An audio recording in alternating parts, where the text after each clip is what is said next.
Hello student, welcome back to my video which is based on questions based on force, बल and laws of motion.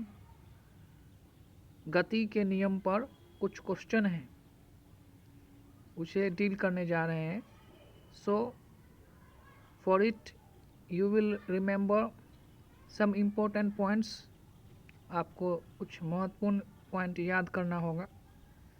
So first point is here. When a body starts from rest, its initial speed u equal to 0 है ना. अगर हम direction की बातें करें, direction अगर हमारा फिक्स्ड रहेगा, if direction is there then it will be initial velocity. If not, अगर डायरेक्शन नहीं रहता है, दिशा नहीं रहता है, then you will say initial speed which is represented by u. So u equal to 0. अगर बॉडी मेरा रेस्ट में स्टार्ट करता है, when a body starts from rest, अगर कोई बॉडी रेस्ट से स्टार्ट करता है तो उसका इनिशियल स्पीड u का वैल्यू जो है 0 हो जाएगा, है ना. इनिशियल वेलोसिटी, प्रारंभिक वेग का वैल्यू 0 हो जाएगा. So second point is there. When a body comes to rest, it stops, रुक जाना. Its final speed, final velocity, अंतिम वेग v is equal to 0. देखिए फर्स्ट पॉइंट में है रेस्ट से स्टार्ट करना, वैसे भी स्पीड किसी का 0 रहता है. सेकंड पॉइंट में है रेस्ट में आ जाना, यानी कि बॉडी चल रहा है और फिर किसी कारणवश रुक जाना. बॉडी इज स्टॉप्ड नाउ, रुक गया है ना, रेस्ट में आ गया है. Then its velocity will be 0, उसका स्पीड क्या हो जाएगा, 0 हो जाएगा, है ना. v इक्वल टू 0, अंतिम वेग का वैल्यू क्या हो जाएगा, 0 हो जाएगा. तो third point is given. Yes, when a body moves with uniform velocity, its acceleration A equal to 0. Acceleration यानी कि त्वरण का वैल्यू क्या हो जाएगा, 0 हो जाएगा. When a body moves with uniform velocity, अगर कोई बॉडी एक ही तरीके के वेलोसिटी से मूव करता है, मूव्स विथ यूनिफॉर्म वेलोसिटी, है ना, एक समान वेग से वो मूव करता है, घूमता है ना. कांस्टेंट वेलोसिटी, निरंतर वेग से घूमता है. Then its acceleration A equal to 0, A की वैल्यू 0 हो जाएगी. इसे मैं प्रूफ करूँगा. अभी कुछ पॉइंट जो है दिया गया है, इसके आप, है ना, which is to be remembered. So yes, you know force. Force का जो फॉर्मूला होता है F equal to M A, F equal to M A here given. Okay, F equal to M A. So product of mass and acceleration is the force. So here F force, बल, m for mass, द्रव्यमान, and a for acceleration, त्वरण. So here given. Yes, you take a screenshot and if any important point you will write also. screenshot ले ले, important point है तो लिख ले. Yes, here motion's equation is given. यहाँ पे मोशन का इक्वेशन है जो कि यूज किया जाएगा क्वेश्चन बनाने में. So first equation is there, v equal to U plus A T. Second, s equal to U T plus half A T square. And third equation is v square equal to U square plus 2as. Yes, किसी किसी book में देखिए यहाँ पे ये भी लिखा रहता है, थर्ड वाले को हम ऐसे भी लिख सकते हैं, V square minus U square equal to 2as। क्यों नहीं लिख सकते हैं? थर्ड में देखिए इधर इक्वल टू के इधर राइट हैंड में यू स्क्वायर है, उसे लेफ्ट में ले आते हैं, बाएं तरफ ले आते हैं तो माइनस में आ जाएगा। इसीलिए जो है V square minus U square equal to 2as। तो इसमें सब एक ही चीज़ें हैं, इसमें अलग चीज़ें नहीं हैं। Yes, where V equal to final velocity, अंतिम वेग, ठीक है, u equal to initial velocity, प्रारंभिक वेग, a इक्वल टू एक्सेलरेशन, त्वरण, t फॉर टाइम टेकन, समय, s फॉर डिस्प्लेसमेंट, विस्थापन, डिस्टेंस, दूरी, ठीक है। अगर डायरेक्शन फिक्स रहता है तो वेलोसिटी की बातें करेंगे।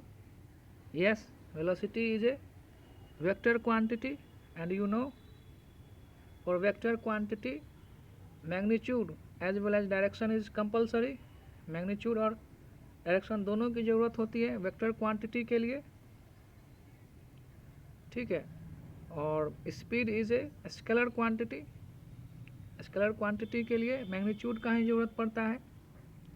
Yes, displacement is a vector quantity and distance is a scalar quantity. Displacement विस्थापन की बात करें तो मैग्नीट्यूड और उसमें डायरेक्शन भी चाहिए, है ना। अगर हम डिस्टेंस की बात करें उसमें मैग्नीट्यूड ही ज़रूरत है, ये स्केलर हो जाएगा, डिस्प्लेसमेंट वेक्टर हो जाएगा, है कि नहीं। उसी प्रकार से स्पीड मैग्नीट्यूड की ज़रूरत पड़ती है, so speed is a scalar quantity and yes for velocity magnitude as well as direction is compulsory। so velocity में magnitude और दिशा दोनों की ज़रूरत पड़ती है, इसलिए ये वेक्टर क्वांटिटी हुआ, है कि नहीं। तो मैं बार बार नहीं बोलूँगा, आप लोगों को समझ जाना है, ठीक है। सभी सिंबल में एक्सप्रेस कर दिया हूँ। Now yes, come to another one.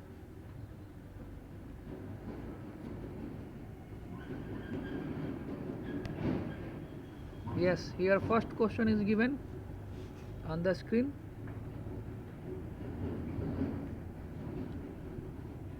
Calculate the force required to impact to a car a velocity of 30 meter per second in 10 seconds. The mass of the car is 1500 kg। ये question दिया गया है, यहाँ पे force बल निकालना है जो कि एक कार चल रही है, वेग जो कि दिया गया है, वेलोसिटी 30 मीटर पर सेकेंड इन 10 सेकेंड, 10 सेकेंड में वो कार चलती है, वेलोसिटी उसका 30 मीटर पर सेकेंड है। And yes, mass of the car is also given, उसका मास कार का द्रव्यमान m की वैल्यू 1500 kg दिया गया है। And you will have to calculate force here, force बल निकालना है। And you know also F equal to ma, force का वैल्यू निकालना है, बल निकालना है, और आप जानते हैं F equal to ma, mass car का दिया गया है। You will have to calculate acceleration, a की वैल्यू चाहिए तभी फोर्स निकलेगी। Then how can you calculate, कैसे आप कैलकुलेट करोगे। Yes, here acceleration is necessary to be calculated. तो एक्सेलरेशन त्वरण निकालना बहुत ज़रूरी है। तो कैसे करेंगे, आपको क्वेश्चन से क्या क्या डेटा दिया गया है। Yes, you will have to written, you will have to write first initial velocity. Car अगर रेस्ट में चली होगी तो प्रारंभिक वेग जो है कि नहीं, वो u इक्वल टू 0 हो जाएगा, मैंने अभी बताया था। फाइनल वेलोसिटी, कार जब स्पीड में आ गया होगा तो अंतिम वेग जो है उसका 30 मीटर पर सेकंड ये दिया गया है, इस स्पीड से कार जा रही है। टाइम इज ऑल्सो गिवन, समय भी दिया गया है 10 सेकंड, मास भी दिया गया है है ना, 1500 kg, और ए आपको निकालना है। तो कैसे करेंगे? अभी मैंने मोशन का फर्स्ट इक्वेशन दिया है जो कि आप नोट किए हैं, which you noted, and yes 3 equations are given and which is very necessary, बहुत ज़रूरी है। From first equation of motion v equal to U plus A T, आपको v पता है, u पता है, t दिया गया है और a निकालना है, त्वरण निकालना है। Put the value and get the result. v equal to 30 दिया गया है, u यानी कि इनिशियल वेलोसिटी 0, क्योंकि रेस्ट में 0 ही होगा, a की वैल्यू निकालनी है, t का वैल्यू 10 है, 10 सेकेंड, और आपको ऐसा यूनिट प्रीफर करना है, ठीक है, जिसे आप मैथ में प्रीफर करते हैं। सिमिलरली यू विल प्रीफर ऐसा unit for all wherever it is used, जहाँ भी ज़रूरत है ऐसा यूनिट ही प्रीफर करनी है। और अगर आप यहाँ से सॉल्व करोगे तो a इक्वल टू 3 मीटर पर सेकेंड स्क्वायर, एक्सेलरेशन का यूनिट पे ध्यान दीजिएगा, मीटर पर सेकेंड स्क्वायर होता है, ठीक है। ये यूनिट वेलोसिटी का मीटर पर सेकेंड है ना। ये कैसे यूनिट आ गया मैं अभी बता रहा हूँ। वेलोसिटी लिखिए तो डिस्प्लेसमेंट वाई टाइम टेकन, ठीक है, velocity displacement by time taken, वेग बराबर विस्थापन वाई समय, ठीक है। यानी डिस्प्लेसमेंट का मीटर लिखेंगे और टाइम के लिए क्या लिखेंगे, सेकेंड लिखेंगे।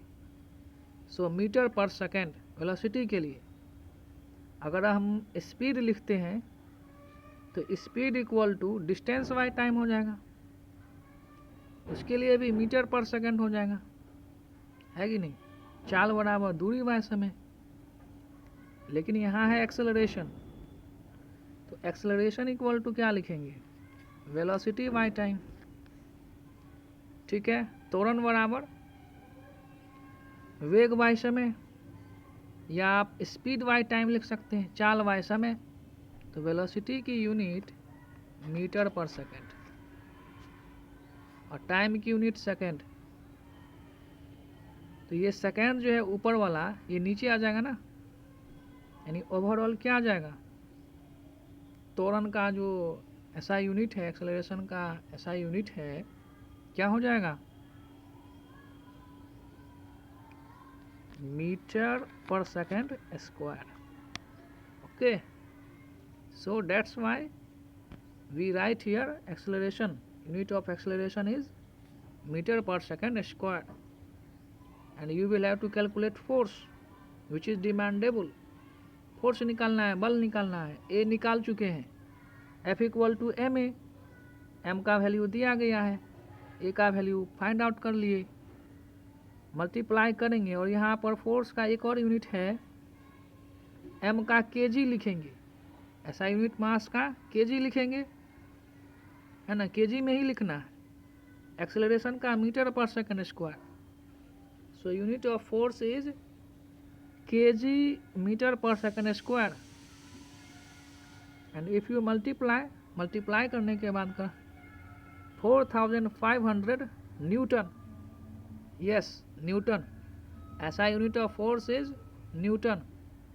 सो योर आंसर इज 4500 न्यूटन, ठीक है।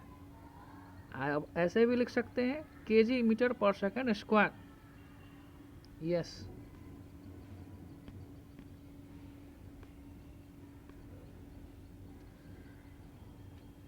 यस, अगर आपको वीडियो अच्छा लगे सब्सक्राइब, लाइक एंड शेयर करें, आगे और भी वीडियो आते रहेगा। So thank you.